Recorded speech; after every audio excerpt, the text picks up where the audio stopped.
O cérebro humano não nasce pronto. Ele nasce aberto.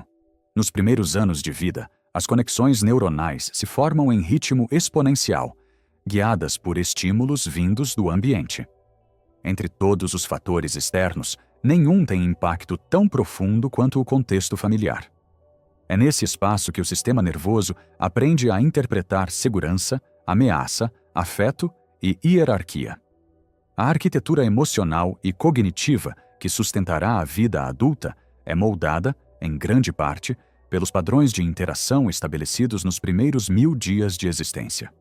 A neurociência contemporânea demonstra que o vínculo afetivo inicial atua como regulador biológico do estresse. Pesquisas com neuroimagem indicam que crianças criadas em ambientes caóticos ou negligentes apresentam alterações mensuráveis no volume do hipocampo e na conectividade do córtex pré-frontal, regiões associadas à memória, ao controle emocional e à tomada de decisão. Esses efeitos não são apenas psicológicos, são estruturais. O ambiente familiar define o que o cérebro considera normal. John Bowlby, ao formular a teoria do apego, descreveu o lar como o primeiro modelo de mundo. Quando esse modelo é seguro e previsível, o cérebro se organiza de forma coerente. Quando é instável ou hostil, adapta-se à sobrevivência, priorizando respostas defensivas. Esse processo neuroadaptativo explica por que experiências precoces de abuso ou rejeição podem gerar padrões persistentes de ansiedade e hipervigilância, mesmo em contextos posteriores de estabilidade. O lar, portanto, não é apenas cenário da infância. É o laboratório onde a mente se constrói. Cada palavra dita, cada silêncio e cada gesto compõem o campo de aprendizado emocional que ensina o cérebro a reconhecer empatia, perigo e valor próprio. O desenvolvimento neurológico não ocorre no isolamento biológico, mas dentro de uma ecologia afetiva. Entender como essa ecologia opera é compreender a base invisível da saúde mental, da moralidade e da própria identidade humana.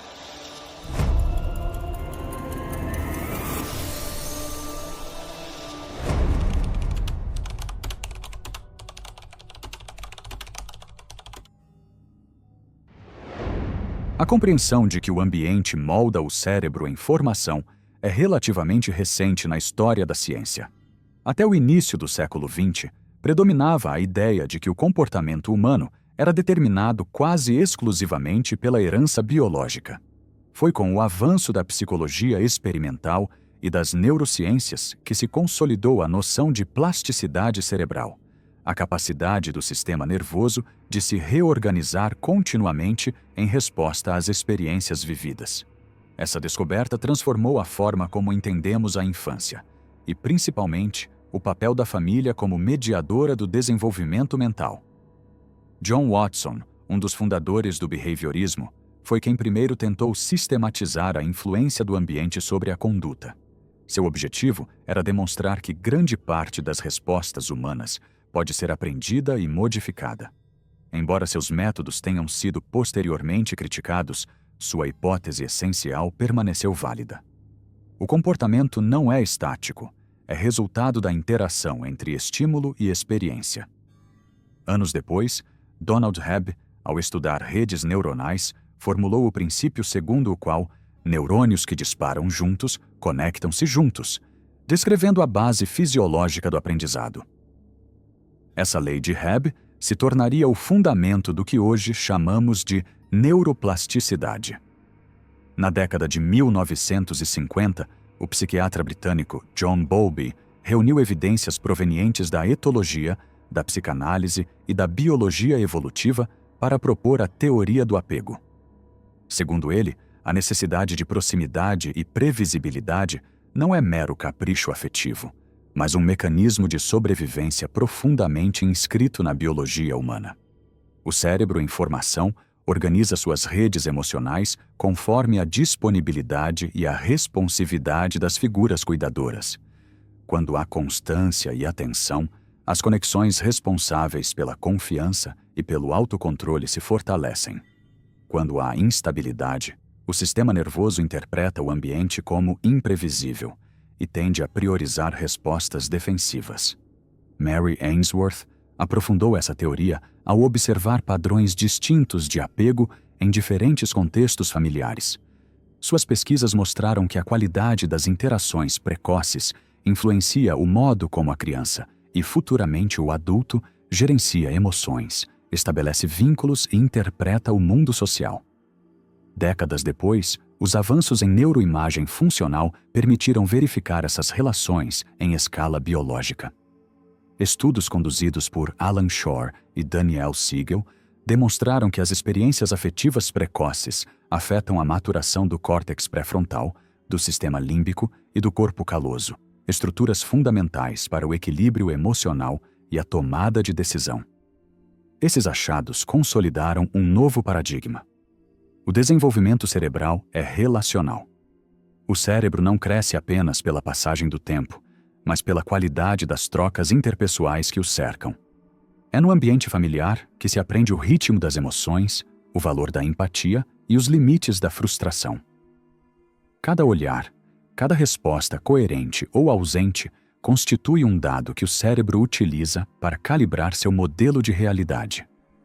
Esse processo é contínuo e suas bases se estendem muito além da infância, influenciando a forma como o indivíduo reage ao estresse, interpreta a autoridade e percebe a própria identidade. O lar, portanto, é o primeiro campo de experimentação emocional e cognitiva. Ele fornece não apenas proteção física, mas um mapa simbólico que orienta o funcionamento neural. Quando previsibilidade e coerência predominam, o cérebro aprende a diferenciar ameaça de desafio, permitindo que a curiosidade e o aprendizado floresçam. Quando o ambiente é confuso ou excessivamente imprevisível, a energia mental se desloca para a vigilância, limitando o espaço cognitivo necessário à criatividade e à reflexão. Compreender essas dinâmicas é reconhecer que a estrutura familiar, em suas múltiplas formas, continua sendo o laboratório essencial onde se define a arquitetura emocional da espécie humana. A consolidação científica da influência ambiental sobre o cérebro coincidiu com o avanço das tecnologias de imagem e medição neural nas últimas décadas do século XX. Métodos como a ressonância magnética funcional e a tomografia por emissão de pósitrons permitiram observar, em tempo real, o modo como experiências sociais modulam a atividade cerebral. Essas ferramentas mostraram que o desenvolvimento cognitivo é resultado de uma interação constante entre biologia e contexto. O ambiente familiar, nesse sentido, tornou-se objeto de análise neurocientífica, não como espaço moral, mas como sistema de estímulos que regula a arquitetura funcional do cérebro em crescimento. Pesquisas conduzidas em instituições como o National Institute of Child Health and Human Development, nos Estados Unidos, e o Instituto Max Planck de Neurociência, na Alemanha, revelaram que a estabilidade afetiva e a comunicação previsível dentro de casa produzem padrões mais equilibrados de conectividade entre o córtex pré-frontal, responsável pela autorregulação, e as estruturas límbicas associadas à emoção. A ausência de previsibilidade, por outro lado, aumenta a liberação de hormônios de estresse, como o cortisol, interferindo na consolidação de novas sinapses. O resultado não é imediato, mas cumulativo. O cérebro adapta-se à frequência e à intensidade dos estímulos que recebe. Com base nesses achados, a psicologia do desenvolvimento passou a dialogar com a biologia molecular e a epigenética. Estudos sobre a expressão gênica mostraram que determinadas proteínas relacionadas à resposta ao estresse podem ser ativadas ou silenciadas conforme o padrão de interação social. Essa constatação rompeu a antiga dicotomia entre natureza e cultura. O que se transmite dentro do ambiente familiar não é apenas aprendizado simbólico, mas também regulação biológica. As experiências afetivas podem modificar a forma como certos genes se manifestam, influenciando o metabolismo neural e a sensibilidade a estímulos futuros. Do ponto de vista social, esse conhecimento transformou políticas públicas e abordagens educacionais. Programas de saúde preventiva e intervenções de apoio à parentalidade começaram a incorporar dados neurocientíficos para promover ambientes mais estáveis e coerentes. A ênfase deslocou-se da punição para a compreensão de como a previsibilidade, o diálogo e a presença emocional são fatores que favorecem o amadurecimento cognitivo e o autocontrole. Esses avanços também repercutiram no campo da psicologia clínica, que passou a considerar a história relacional como elemento essencial do diagnóstico e do tratamento. O cérebro é hoje entendido como uma estrutura histórica, moldada pela sequência de experiências que o cercam. Nenhum indivíduo pode ser separado do meio que o formou. A família, longe de ser uma abstração cultural, é reconhecida como o primeiro ambiente de neurodesenvolvimento humano. O impacto do ambiente familiar sobre o cérebro em formação não termina na infância. As configurações neuronais estabelecidas nos primeiros anos servem como matriz para os padrões de pensamento, reação e percepção que o indivíduo levará para a vida adulta. A neurociência contemporânea descreve esse fenômeno como modelagem experiencial do cérebro, o processo pelo qual as experiências afetivas precoces orientam a forma como o sistema nervoso interpreta o mundo e reage a ele. Indivíduos criados em ambientes coerentes e previsíveis tendem a desenvolver maior tolerância à frustração, melhor regulação emocional e capacidade ampliada de empatia. Isso ocorre porque o córtex pré-frontal, responsável por inibir impulsos e avaliar consequências, amadurece de modo equilibrado quando o cérebro não é constantemente submetido a estados de alerta. A estabilidade emocional cotidiana cria um contexto neuroquímico que favorece a consolidação da memória, a atenção sustentada e o raciocínio moral. Do ponto de vista social, esses efeitos ultrapassam o âmbito individual. Estudos em psicologia comunitária demonstram que comunidades compostas por indivíduos com vínculos familiares estáveis tendem a apresentar menores índices de violência e maior coesão social. Isso não se explica por fatores morais, mas pela neurobiologia da previsibilidade. Quando o sistema nervoso reconhece o ambiente como seguro, reduz-se a ativação das respostas defensivas e aumenta-se a disposição para a cooperação. A cultura, nesse sentido, reflete padrões neurológicos compartilhados.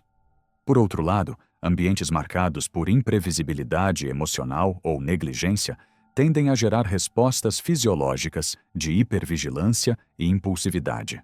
Não se trata de traços fixos de personalidade, mas de adaptações do cérebro a contextos de instabilidade. Essa configuração pode manifestar-se mais tarde como dificuldade de regulação emocional, dependência de estímulos externos ou padrões relacionais defensivos. A psicologia moderna descreve esse quadro como um descompasso entre o ambiente atual e os modelos de sobrevivência aprendidos no passado. Essas constatações reforçam que a saúde mental é, antes de tudo, um fenômeno relacional. Nenhum processo terapêutico é inteiramente individual, porque o cérebro é social por natureza. A forma como pensamos, sentimos e reagimos é sempre resultado de um diálogo entre biologia e convivência. Compreender essa interdependência é essencial para qualquer sociedade que pretenda reduzir transtornos mentais, fortalecer vínculos e promover estabilidade cognitiva. Em última instância, reconhecer o poder formador do ambiente familiar é reconhecer que a mente humana nasce dentro de uma relação e que o equilíbrio psicológico, tão procurado em laboratórios e consultórios, começa muito antes de qualquer diagnóstico.